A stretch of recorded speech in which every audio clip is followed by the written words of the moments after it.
Whether you're solving riddles with a talking clock puppet or chasing after a cheese wheel that holds the secret of the universe, ICOM Simulations promises one wacky ticket to Belly Laugh Central, so grab your virtual snorkel because you're about to dive into the ocean of absurdity. A desert of dorkiness and a forest of, well, you get the idea. I'm Professor Retro, and this is what happened to ICOM Simulations. ICOM Simulations started out as TGM Software on March 4th, 1984 by Todd Zipnick with the Backventure series and created the point-and-click adventure interface, and soon moved on to developing multi-platform games with Sherlock Holmes and Consulting Detective. Sadly, Todd Zipnick died of Hodgkin's disease in 1991, just as the company was starting to take off. In the 90s, ICOM was a major third-party developer for the TurboGrafx-16 with the sequels to the Nintendo and Backventure series Shadowgate, known as Beyond Shadowgate. ICOM was acquired by TV giant Viacom New Media, who closed them down in 1997 and renamed ICOM to Rabbit Entertainment. However, 1 year later, in 1998, what was once known as Via ICOM was dismantled.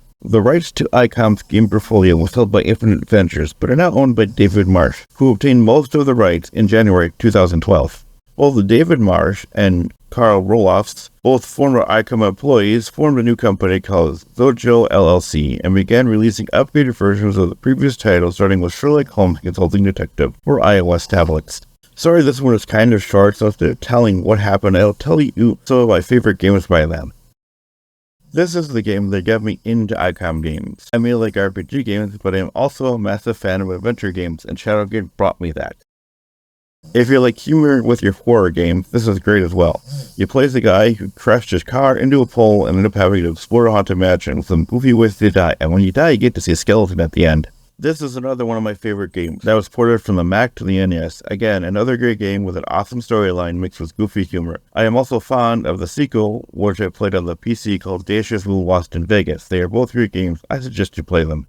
So there you have it. The short story of ICOM Simulations with 3 of my favorite games by them. Like I said, I'm sorry this is really short, but there was really no story here. They were a thing, they were bought by a bigger company and shut down, renamed, and disbanded. Well, with that, I'm Professor Retro, reminding you to hit that like button, ring the bell, and mash the subscribe button so you get the heads up on my next video. Peace out and game on.